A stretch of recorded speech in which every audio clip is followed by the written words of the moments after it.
नमस्कार। आज आप सभी के बीच हम एक नए टॉपिक में और आज मैं आप सभी के बीच बीएनएस अर्थात भारतीय न्याय संहिता 2023 से संबंधित कुछ जो इम्पोर्टेंट जो धाराएँ हैं, जो महिलाओं और बच्चों के अगेंस्ट जो क्राइम है उनसे संबंधित पर चर्चा करेंगे।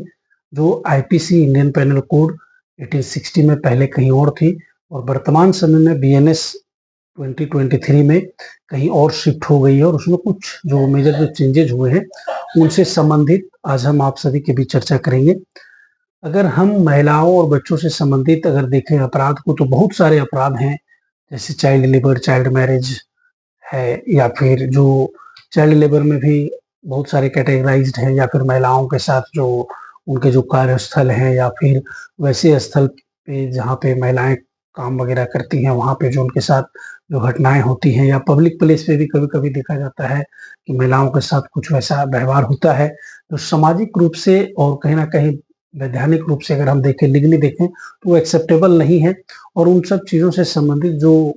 क्रिमिनल लॉ में जो आपराधिक विधि में जो नियम और प्रावधान बनाए गए उनसे संबंधित कुछ जो महत्वपूर्ण धाराएँ हैं, उससे संबंधित आज हम चर्चा करेंगे। अगर हम देखें महिलाओं से संबंधित तो बहुत सारे धाराएँ लेकिन कुछ जो इम्पोर्टेंट जो सेक्शंस हैं जो कैटेगराइज़्ड किए गए उसमें एक धारा जो है बीएनएस की 313 जो आईपीसी थी, इंडियन पेनल कोड में जो 313 थी जो बीएनएस में 89 बीएनएस में जो शिफ्ट किया गया है, जो causing miscarriage without women's consent है, जो महिलाओं को जो कोई महिला के बिना सहमति के अगर मिसकैरेज मिसकैरेज होता है जो उनके पेट में जो बच्चा जो नवजात जो पल रहा है, उसका अगर मिसकैरेज अगर उनके बिना अनुमति के कराया जाता है या कोई उनको वैसी अगर मेडिकल ट्रीटमेंट दी जाती है, वैसी मेडिसिन खिलाई जाती है, तो उससे संबंधित जो धारा है वो 313 आईपीसी में डिफाइन थी, वो वर्तमान समय में अब 89 बीएनएस के अधीन आएगी। इसके अलावा अगर हम देखें 314 जो सेक्शन थी आईपीसी की जो डेथ कॉज्ड जो होता था with intent to cause miscarriage मतलब किसी को जो गर्भावस्था है उसको खराब करने के इरादे से गर्भधारण जो होता था उसको खराब करने के इरादे से या उस बच्चे को मिसकैरेज करने के इरादे से जो एक्ट जो किया जाता था, जो क्रियाकलाप किया जाता था वो पहले 314 आईपीसी में डिफाइन होता था, अब वो 90 बीएनएस में डिफाइन होगी। इसके अलावा किसी जो कोई जो नवजात बच्चा है उसको किसी तरीके से जीवित पैदा होने से रोकना या फिर किसी प्रकार से उस बच्चे को डेथ जो कैजुअल्टी होती है उसको करना, इसके लिए जो क्राइम पहले जो 315 में था, अब ये 91 बीएनएस में डिफाइन होगा। और इसके अलावा देखें और भी जो चीज़ें हैं जैसे 316 जो पहले आईपीसी की जो धारा थी causing death of quick unborn child जो कोई बच्चा तुरंत जो बच्चा पैदा होता है और उसको कभी-कभी आप सभी ऐसा सुनते होंगे कि अस्पताल में या फिर कहीं पे किसी महिला ने या किसी व्यक्ति ने या कोई वैसा आदमी ने या किसी अपराधी ने उस बच्चे को अभी पैदा होते ही मार दिया। ख़ास करके आज भी जो कुछ जगह ऐसे हैं जहाँ पे बालिकाओं को लेकर के ऐसे न्यूज़ आते हैं, जो कहीं न कहीं हम इसे सोशल एक्सेप्टेबल नहीं कह सकते, सोशल एक्सेप्टेंस नहीं है और इन चीज़ों को अपना माइंडसेट जो है इसमें चेंज करना चाहिए लोगों को और अब हम उस एरा में जी रहे हैं, उस मॉडर्निटी में जी रहे हैं, जहाँ पे पुरुषों के मुकाबले महिलाओं का कोई वैसा अगर हम देखें तो कमतर नहीं है उनका हिस्सेदारी और कहीं न कहीं महिलाएँ भी अब हर एक क्षेत्र में बेहतर कर रही हैं।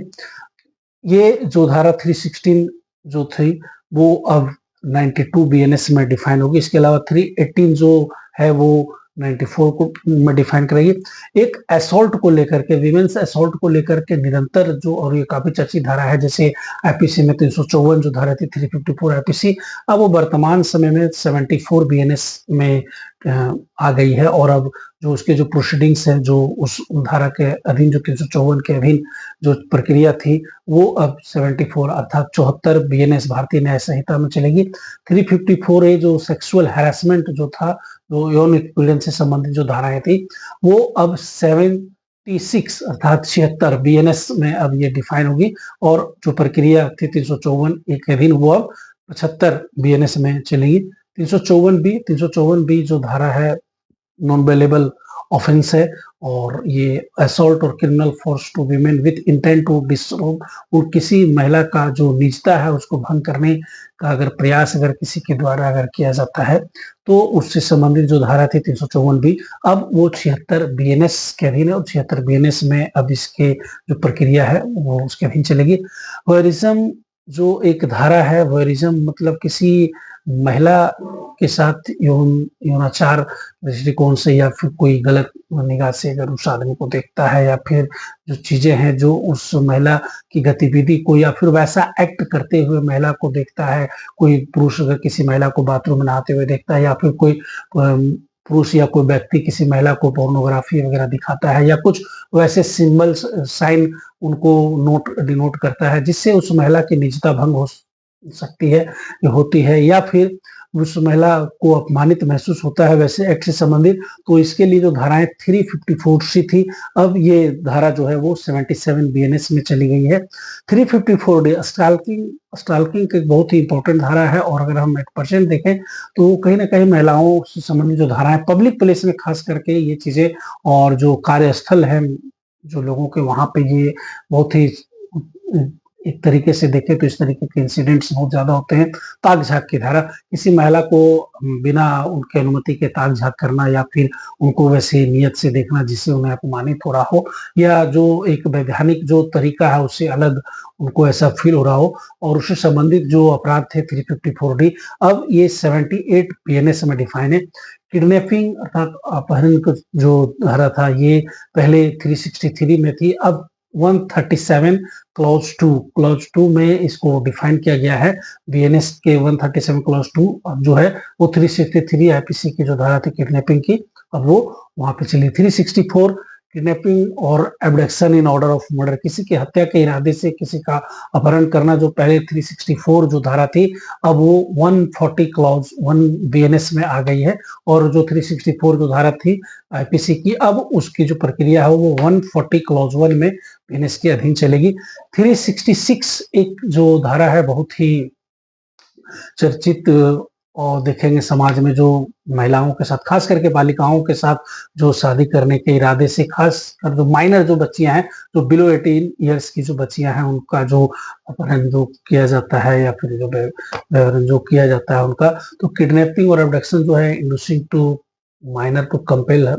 हर मैरिज, और जो शादी का प्रलोभन दे करके जो बालिकाओं को जो भगाया जाता है उससे संबंधित जो धारा 366 थी अब वो 87 में आ गई है।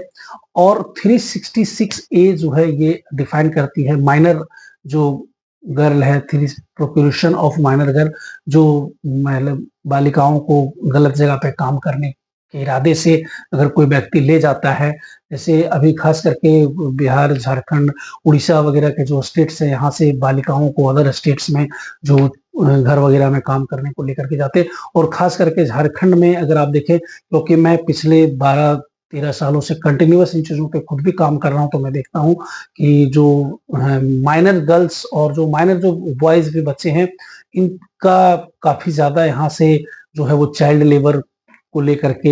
यहाँ से बाहर अदर स्टेट्स में लेकर के, खास करके मेट्रो सिटीज में लेकर के बच्चे को जाते हैं, और उनका कहीं ना कहीं सही इस्तेमाल नहीं होता है, या फिर जिस इरादे से लेकर के जाते हैं उनका सही जगह पे उपयोग नहीं होता, और उनको कहीं ना कहीं गलत जगह पे काम में लगा करके उनके साथ जो जाती होती है ये अच्छी नहीं। तो इन सब चीजों को लेकर के अगर कोई व्यक्ति अगर कोई माइनर गर्ल को ले जाता है गलत चीजों के लिए, तो 366 ए की जो धारा थी अब इसे 96 बीएनएस डिफाइन करेगी, और 96 बीएनएस के अकॉर्डिंग ही उनका जो प्रक्रिया है वो चलेगा। फिर एक बहुत ही इंपॉर्टेंट धारा है और कहीं ना कहीं समाज में इसका एक बहुत ही अलग इम्पैक्ट पड़ता है, जिससे जो समाज की जो मानसिकता है इन चीजों को लेकर के कहीं ना कहीं बहुत टेक्नोलॉजी के साथ चेंजेज हुए, लेकिन इन चीजों को अभी और भी सुधार करना है, और हम सबको मिलकर इन चीजों को लेकर का 372 जो आईपीसी की जो सेक्शन थी selling child for purpose of prostitution को लेकर के, जो वेश्यावृत्ति को लेकर के जो सेल परचेज जो होता है बच्चों को, अब ये 98 बीएनएस में डिफाइन की गई है, और अब 98 बीएनएस भारतीय न्याय संहिता के अधीन ही इसकी जो प्रक्रिया है चलेगी। इसके अलावा 376 जो रेप की जो धारा थी, जो बलात्कार से संबंधित जो धारा थी, अब 64 बीएनएस अब इसको डिफाइन करेगी और 64 बीएनएस के अकॉर्डिंग ही इसकी कार्रवाई चलेगी। 376 ए जो सेक्शन है आईपीसी जो थी, अब वो कॉल जो डिफाइन कर रही थी causing death of resulting in persistent vegetative state, और जो विक्टिम है, जो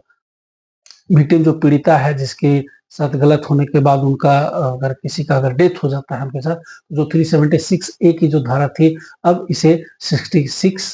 जो है पीएनएस वो डिफाइन करेगी। इसके अलावा और भी जो धाराएं हैं, जैसे 376 ए बी, जो बिलो 12 इयर्स की जो बच्चियां हैं, ये हैं उनके साथ जो बलात्कार की जो घटना होती है, बलात्कार की घटना होती है, अब ये 65 क्लॉज 2 बीएनएस डिफाइन करेगी और इसके अकॉर्डिंग ही ये प्रक्रिया चलेगी और उनको जो भी सजा के प्रावधान है या जो भी जो प्रक्रिया है, न्यायिक प्रक्रिया, वो 376 ए बी जो आईपीसी इंडियन पेनल कोड की जो धारा थी, अब 65 क्लॉज 2 डिफाइन करेगी और उसी के अधीन चलेगी। इसके अलावा और भी जो महिलाओं और बच्चों से संबंधित जो महत्वपूर्ण धाराएं और जो प्रावधान है, उसको मैं अगले वीडियो में फिर से आप सभी के बीच शेयर करूंगा। और मेरा प्रयास है कि मैं जो जैसा मैंने अपना टैग भी डाल रखा है कि knowledge, serving knowledge towards society, जो है फ्री लीगल नॉलेज ही शेयर करना मेरा मेन मोटो है। जो जानकारियां हम लोगों तक पहुंच पाती हैं बीइंग अ लीगल प्रोफेशनल, आप लोगों के बीच शेयर करना और सिटीजन्स को अवेयर करना, साथ में उनको इन चीजों के नॉलेज से अपडेट करना ही हमारा मेन मोटो है। आप सभी से रिक्वेस्ट है, वीडियो को लाइक करें, शेयर करें और कमेंट करें अपने स्तर से। आप सभी बताएं अगर कोई कमियां अगर रह जाती हैं तो उन चीजों पे भी बताएं, और अगर आप सभी को वीडियो पसंद आता है तो अवश्य शेयर करें और लोगों तक इसे पहुंचाने का